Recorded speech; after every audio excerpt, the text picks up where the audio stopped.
Bienvenue dans le cours de physique 2.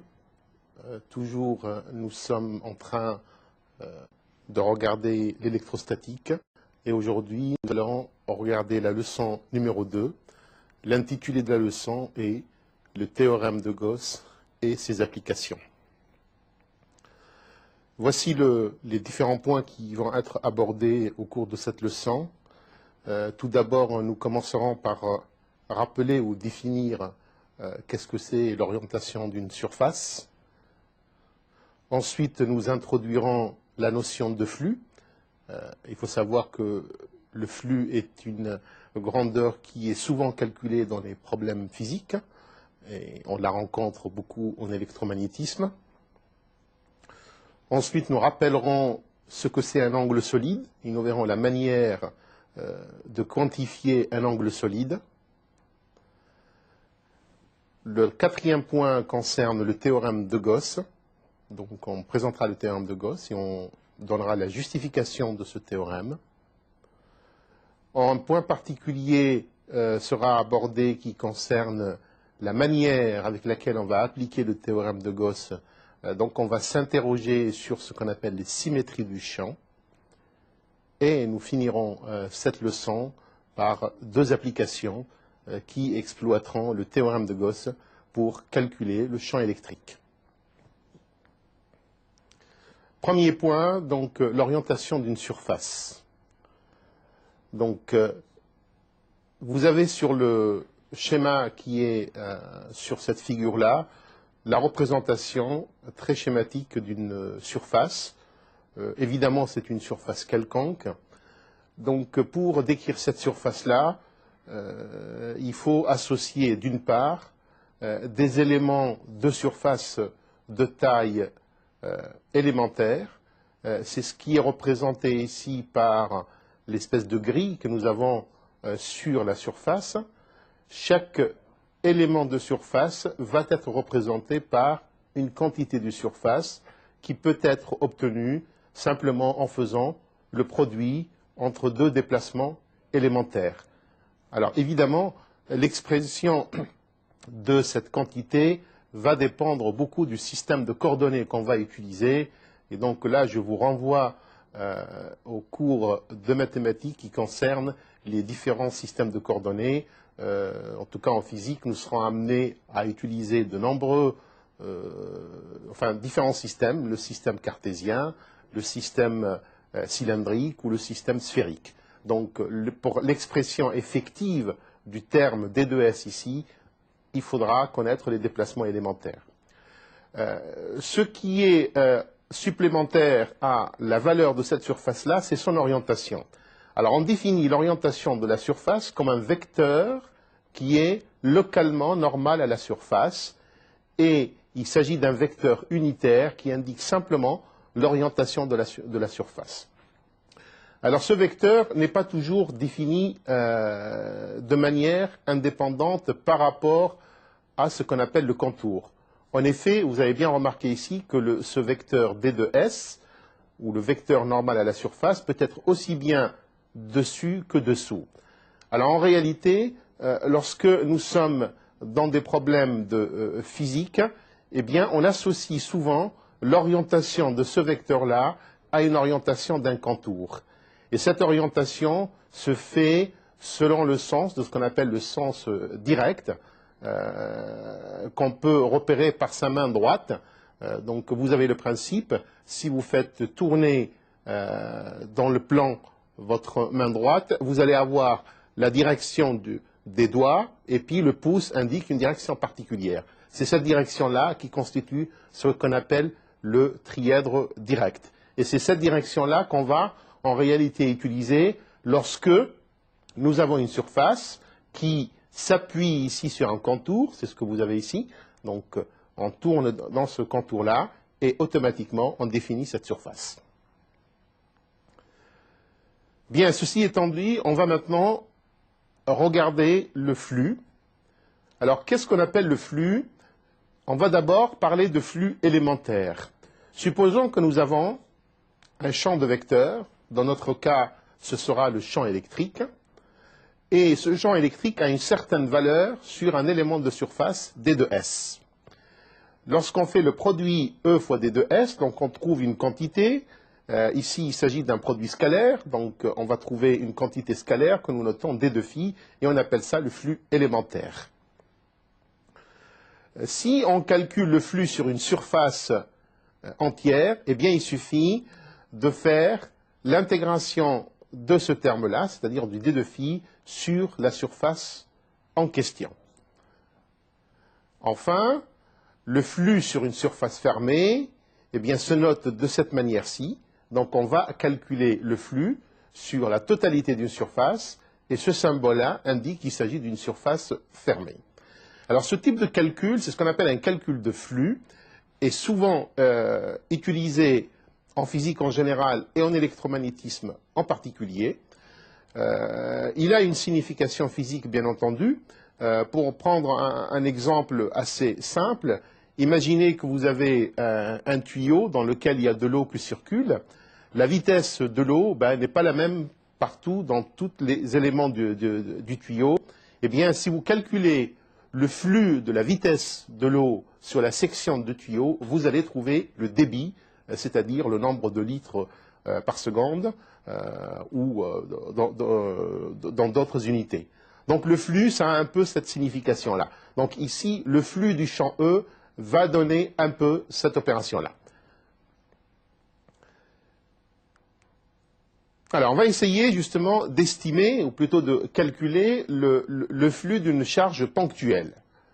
Alors, on va considérer que nous avons une charge électrique qui est située au centre d'une sphère, et on va essayer de calculer le flux de la charge électrique, le flux du champ créé par la charge électrique, que j'ai représenté ici par ce vecteur-là, à travers une sphère dont on connaît le rayon. Donc, on va d'abord exprimer le champ électrique en tout point de cette surface. Donc, nous avons simplement quelque chose qui s'exprime sous cette forme simple, puisque nous les avons vus dans le précédent cours. Donc, qu'est-ce qui change d'un point à un autre? Eh bien, c'est uniquement le vecteur d'orientation du champ électrique. Sinon, l'amplitude du champ électrique lui-même est une constante si on choisit une surface. Maintenant, si je prends un élément de surface sur la sphère, eh bien, on voit bien que l'orientation de la surface de cet élément-là est toujours orientée dans le même sens que le champ électrique. De cette manière-là, nous allons écrire que E ds est égal à, le produit scalaire des deux vecteurs E ds est égal simplement au produit de E fois ds. Si je calcule maintenant le flux sur la surface tout entière, eh bien le flux, ça sera ce produit-là. Comme ce terme-là est une constante, puisque je suis sur une sphère, il suffit simplement de multiplier ce terme-là par la surface d'une sphère. La surface d'une sphère, dans le cas qui nous intéresse, on sait qu'elle a le rayon R, le même que celui que nous avons utilisé pour calculer le champ électrique. Donc cette surface-là est égale à 4 pi r carré.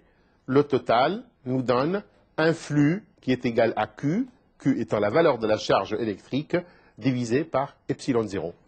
Ce qui est remarquable dans ce résultat-là, c'est qu'il est indépendant de la position de la sphère. Quel que soit le rayon de la sphère, on va trouver toujours ce résultat-là. Le flux de cette charge ponctuelle ne dépend que de la valeur de la charge que nous avons ici. On va essayer maintenant de généraliser ce résultat, mais avant cela, on va introduire la notion d'angle solide. Alors, on va faire une analogie avec un angle. On sait que si nous sommes situés dans un plan et que nous définissons un centre de ce plan-là, qui sera en quelque sorte un point d'observation, on définit un angle par une proportion du plan. Alors, comment on calcule cet angle-là? Eh bien, en utilisant simplement la relation suivante, on va calculer la longueur d'un arc de cercle. Donc ici, on va tracer à partir de ce point-là un cercle de rayon R, et on va mesurer cette longueur-là. Ensuite, on va diviser la longueur de cet arc par le rayon, ce qui nous donne un angle. Et évidemment, vous savez tous que si je fais le tour entier de ce cercle-là, eh bien j'obtiens la circonférence d'un cercle, c'est-à-dire que mon L est égal à 2π fois R, et si je divise par R, eh bien j'obtiens un angle qui décrit le plan entier, qui est 2π radians. Donc ça, c'est la définition que nous avons pour un angle. Nous allons généraliser ça dans l'espace. Alors, dans l'espace, notre cercle va se transformer en une sphère, et notre angle va se transformer en ce que nous allons appeler un angle solide. Pour cela, nous allons délimiter dans l'espace un cône qui est centré sur le centre de cette sphère. La sphère a un rayon quelconque, et je vais associer l'angle solide que j'ai appelé oméga ici à la surface coupée par ce cône divisé par le rayon au carré. Donc c'est simplement par analogie par rapport à l'angle. Donc vous voyez ici, la longueur s'est remplacée par une surface et le rayon s'est remplacé par un rayon carré. Si je regarde maintenant l'espace total, eh bien la surface que je dois prendre en considération, c'est la surface de la sphère. Donc c'est 4π r carré divisé par r carré, j'obtiens un espace, enfin j'obtiens un angle solide pour l'espace tout entier qui est de 4π, et l'unité qu'on utilise est le stéradian. Le demi-espace sera évidemment de 2π. Le quart de l'espace sera π, etc., etc. Alors, c'est ce concept d'angle solide qu'on va essayer de généraliser pour n'importe quelle surface dans l'espace, et non pas simplement la surface que nous avons sur une sphère. Donc, on va imaginer que nous avons un point d'observation O et que nous avons un élément de surface quelque part dans l'espace. Alors évidemment, ici, il est représenté sous forme circulaire, mais il peut avoir n'importe quelle forme. Alors, à cet élément de surface, on va lui associer évidemment son vecteur d'orientation, le vecteur unitaire. Et cet élément de surface est espacé d'une distance r par rapport au centre d'observation. Je vais donc définir ou associer à cet élément de surface un angle solide. Cet angle solide sera également associé évidemment au point d'observation. Donc mon élément de surface ds, je le connais. Un élément d'angle solide que j'ai noté d de oméga s'obtient par, en réalité, la projection de cette surface-là sur le vecteur normal, enfin, ou le vecteur constitué par le point d'observation et la surface, c'est-à-dire sur la figure, cet axe-là. Donc vous voyez que si on fait cette opération-là, eh bien j'ai fait la projection donc, de ma surface qui s'exprime sous la forme n fois ds, donc ça c'est l'expression de la surface, multiplié par le vecteur d'orientation dans cette direction-là, qui sera r sur, enfin r en vecteur sur r, divisé par r carré, pour retrouver la notion d'élément de surface divisé par le rayon au carré. Ce qui fait que mon angle solide, d de oméga, va s'exprimer comme d de s, donc la surface en question, multiplié par cosinus θ, θ étant l'angle qui décrit l'orientation de la normale à la surface par rapport à l'axe, et r carré étant la distance entre le point d'observation et la surface en question. Si je considère maintenant que j'ai en ce point-là une charge Q, donc je situe au point d'observation une charge élémentaire Q, je peux calculer maintenant le flux créé par le champ électrique dû à cette charge-là, que j'ai appelé D2φ, donc E fois ds. E sera le champ électrique mesuré sur la surface, donc ça sera Q sur 4pi epsilon 0 multiplié par R carré, multiplié par D de S, c'est-à-dire le flux, l'élément de surface, et comme il s'agit d'un produit scalaire, eh bien, il suffit simplement de tenir compte de l'orientation relative des deux vecteurs, ce qui fait introduire le cosinus θ que vous avez ici.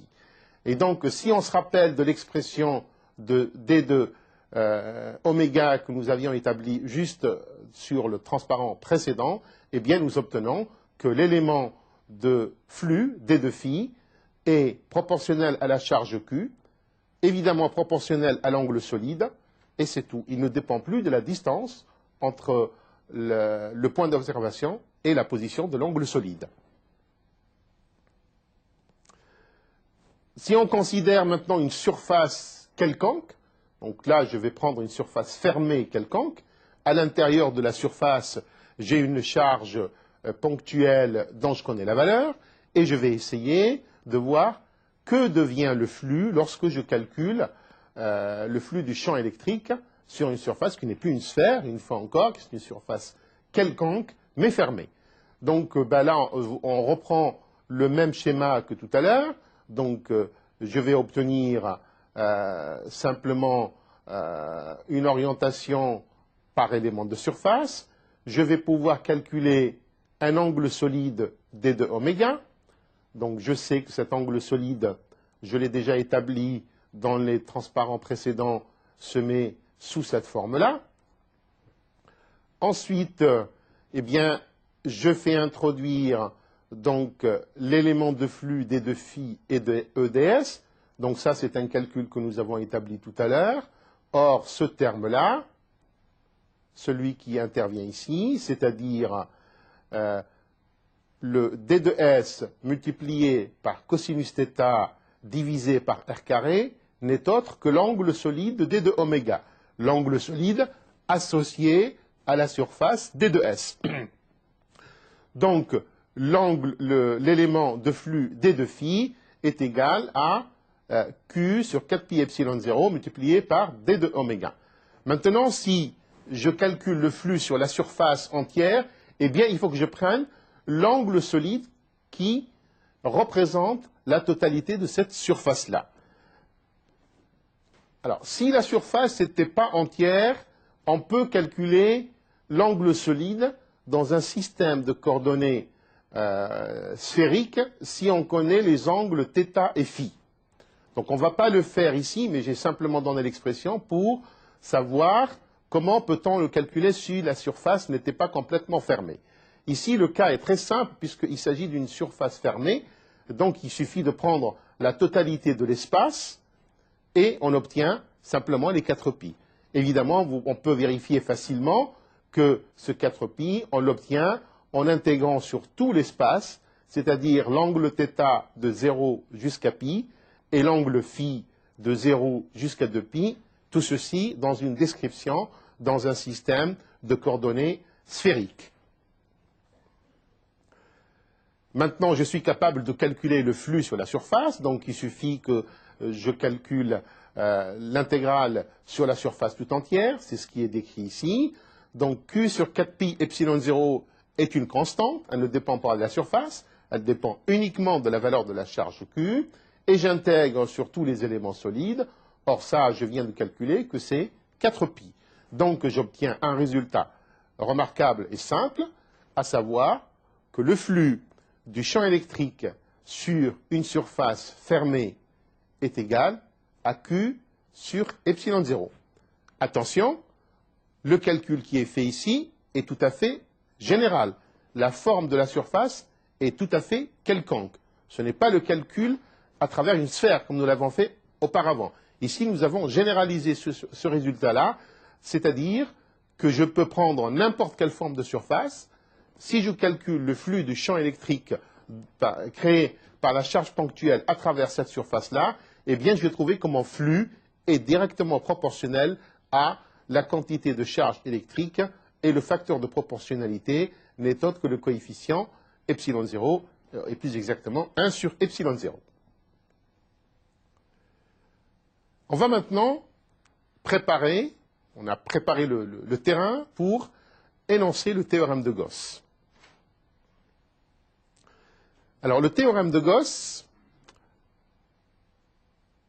c'est quelque chose qui va se déduire à partir des calculs élémentaires de flux que nous avons faits. Donc, en réalité, il suffit d'appliquer le théorème de superposition et considérer non plus que nous avons une seule charge qui crée un champ, mais on a plusieurs charges et chacune de ces charges crée un champ. Et on applique le théorème de superposition en disant eh bien, que l'ensemble des champs créés, on peut les obtenir en calculant les champs un par un, puis en faisant la somme des différents champs obtenus. Donc, en réalité, c'est ce qu'on fait. Si je prends une surface à condition qu'elle soit fermée, eh bien, si j'ai une distribution de charge à l'intérieur, je sais que cette distribution de charge où chaque élément de la distribution de charge va créer un élément de champ électrique. Si je somme toutes les distributions de charge, elles vont me donner un champ électrique total. Et si je calcule le flux de ce champ électrique total, eh bien, j'ai à obtenir que c'est la somme de toutes les charges que j'ai à l'intérieur, c'est ce que veut dire l'indice ici INT, donc les charges intérieures, divisé par epsilon 0. Donc, ce n'est, une fois encore, qu'une application du fameux théorème de superposition. Alors, on peut maintenant généraliser pour un ensemble de charges variées, donc ça peut être des charges ponctuelles ou des charges distribuées, et on obtient l'expression générale suivante.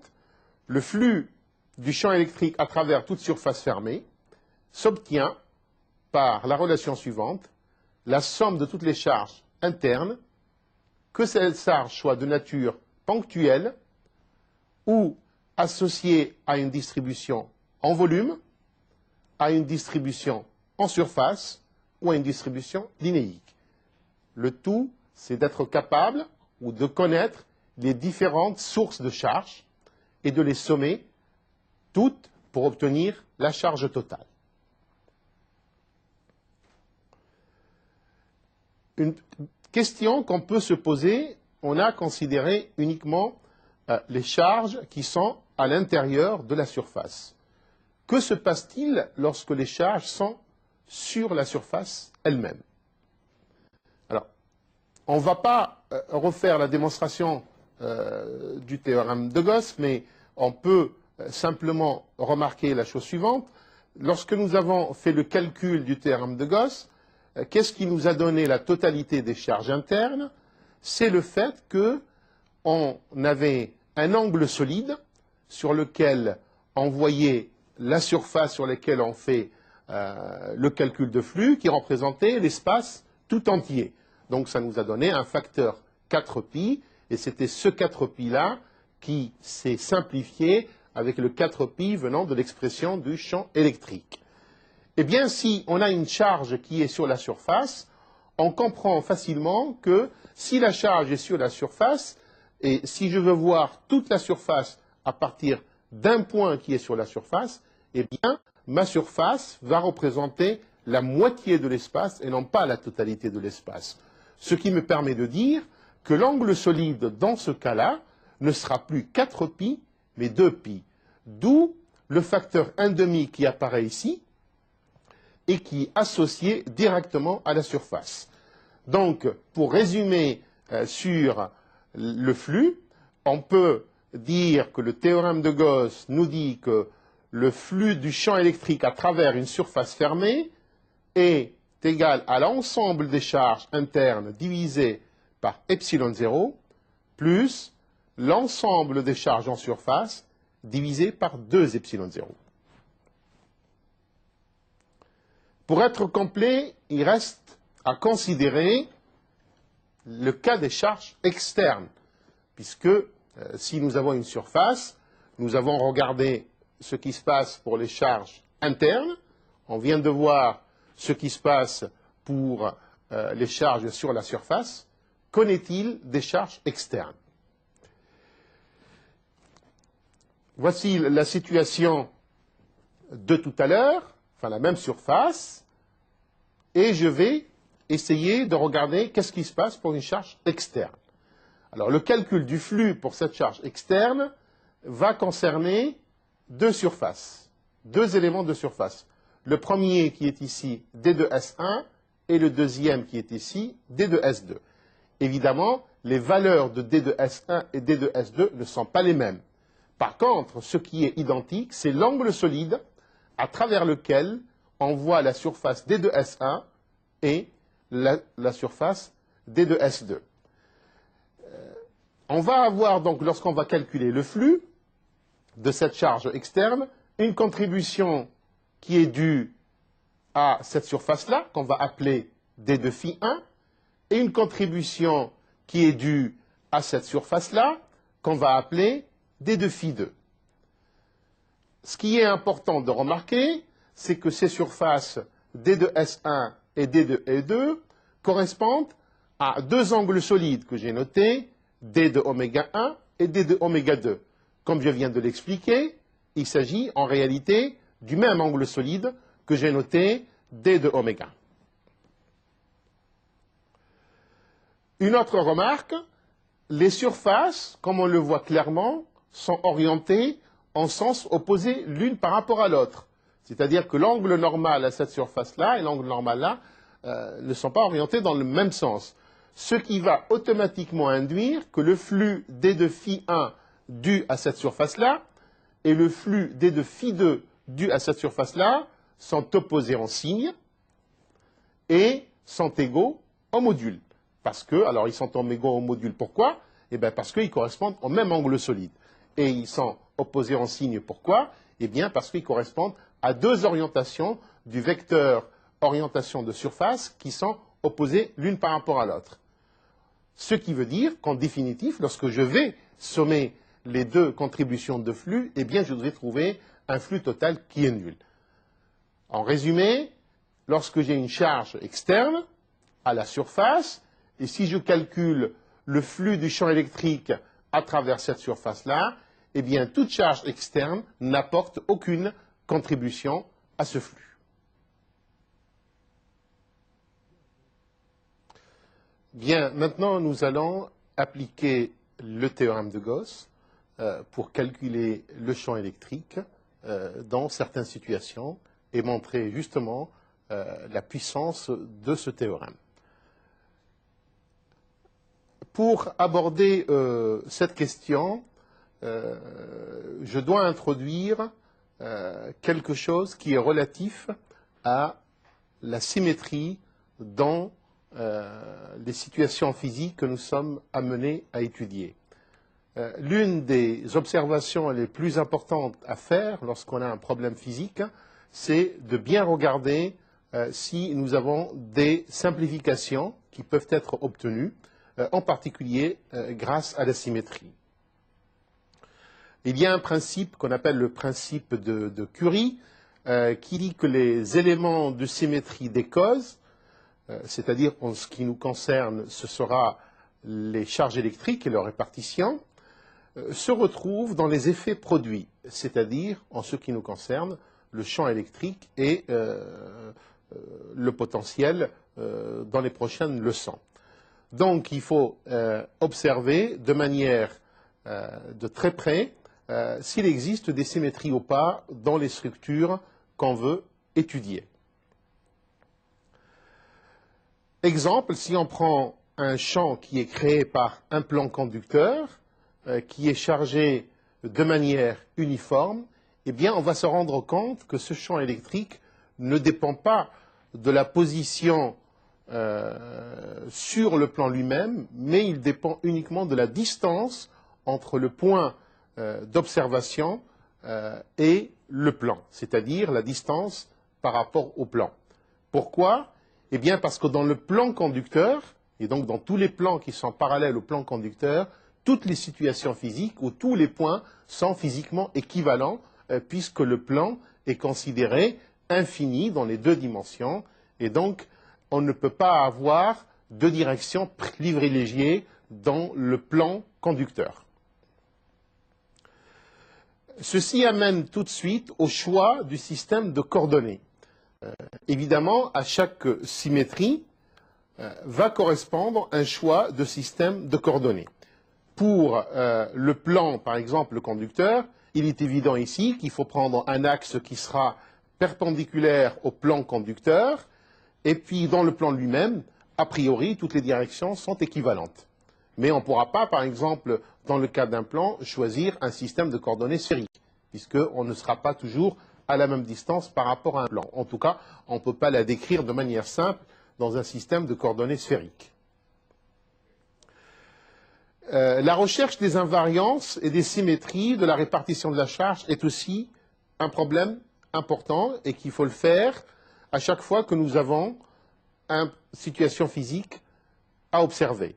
La recherche des invariances permet de limiter le nombre de variables dans l'espace. C'est ce qu'on vient de voir en particulier avec le champ au-dessus d'un plan conducteur.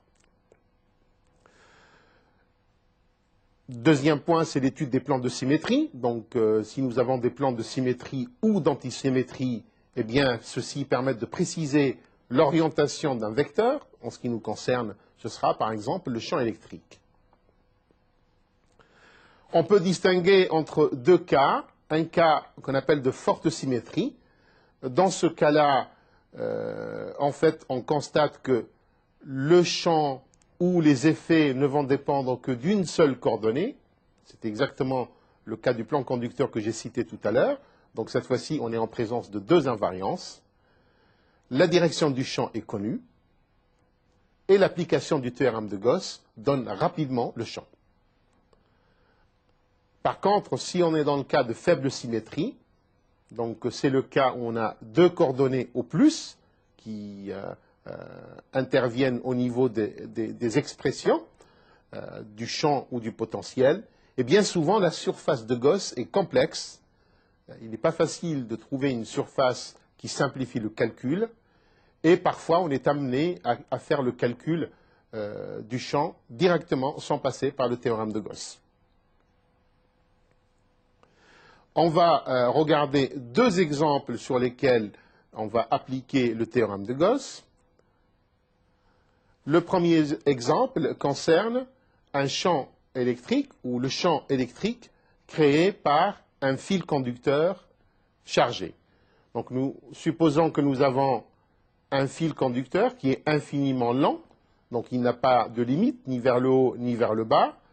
On suppose que ce fil conducteur est uniformément chargé et que la densité de charge est connue et nous avons noté lambda.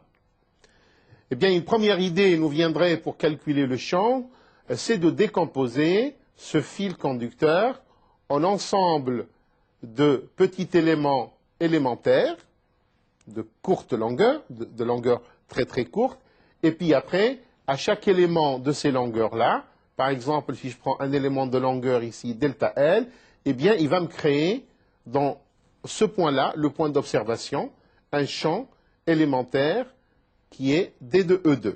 De la même manière, si je prends un autre plan, il va me créer un champ D de 1. On peut ici remarquer que le fait que le fil conducteur est infiniment lent, si je prends un point particulier, eh bien, à chaque point au-dessus de ce plan-là, je peux trouver un point symétrique en dessous de ce point-là. Alors, quel serait l'intérêt de cette opération-là? Eh bien, si je prends deux points qui sont symétriques par rapport à cet axe-là, on voit bien que le champ créé par ce point-là est orienté dans cette direction-là, et que le champ créé par ce point-là est orienté dans cette direction-là.